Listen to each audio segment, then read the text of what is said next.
was a line in a book I read years ago that I am unable to forget. It says, "Who knows why God allows heartbreaks, but the answer must be important because He allows His heart to break too." I had so many thought out ideas of how my life should go, including what God would and would not allow into my life. But when tragedy struck and my life took unexpected turns, so far from my expectations, I was stunned, confused. How can a good God let this happen? I have a bad habit of running when things become hard and painful, hoping it will just go away. It is my way to protect my heart from breaking. In the year 2004, I wrote in my journal, "Please, Lord, make something beautiful out of my pain." After doing everything I could think of to make God take away the pain, I prayed, I cried, threw tantrums, said a few nasty words. I was even so close to abandoning my faith. I think we all have been there. Maybe you can relate. But I want you to consider something that most of us would never count as a blessing.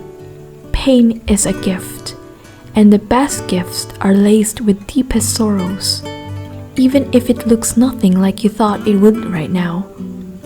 Salvation did not come without the cross. Like every life, the apostles were not spared from suffering, but their faith enables them to put their suffering into a framework of meaning. Even Jesus learned obedience in the things He had suffered.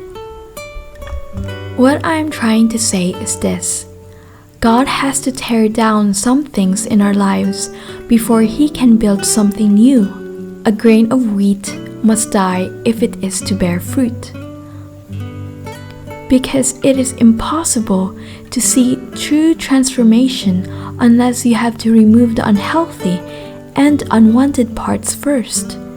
And the process are often very painful and slow, just like how a potter takes a broken piece of pot and shatters them and reshape them into a much stronger, larger vessel. The finished product are not only beautiful, but it can go through fires much more hotter than they would have otherwise. Building houses, pottery making, and people are similar in this way. Ann Voskamp said it beautifully. The seed breaks to give us the wheat. The soil breaks to give us the crop. The sky breaks to give us the rain. The wheat breaks to give us the bread. And the bread breaks to give us the feast. There was once even an alabaster jar that broke to give Him all the glory. Do you know, it took a broken heart and broken dreams to get me where I am today. When I was a kid, I wanted to be an actress.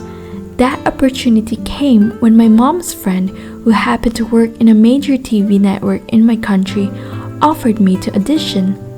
But I was too shy to say yes, and we were only visiting Manila for a few days, so I missed the opportunity.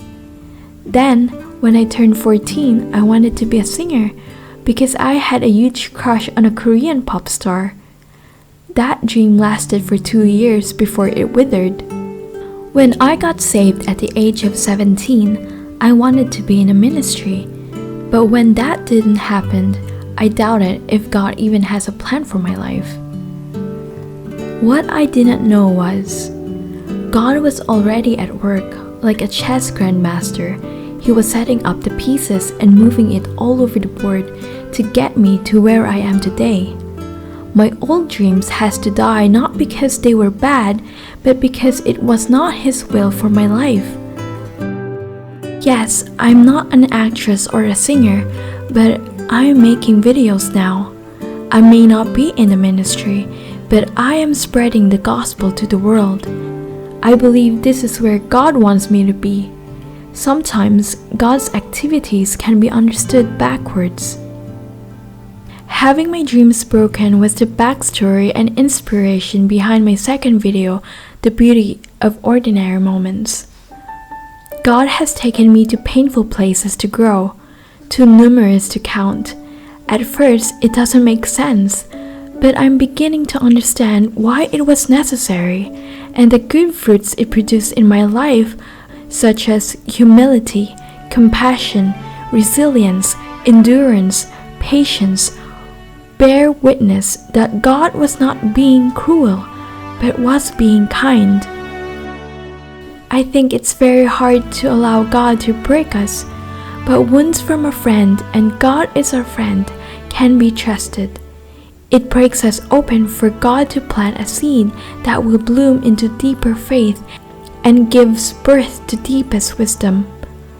In the hands of God, broken things can be beautiful too. Even death has become through Jesus Christ so sweet and amiable. No tears, no loss, no pain, no part of your life will be wasted. It won't be for nothing. It will be for saving of many lives and prepare you for your future.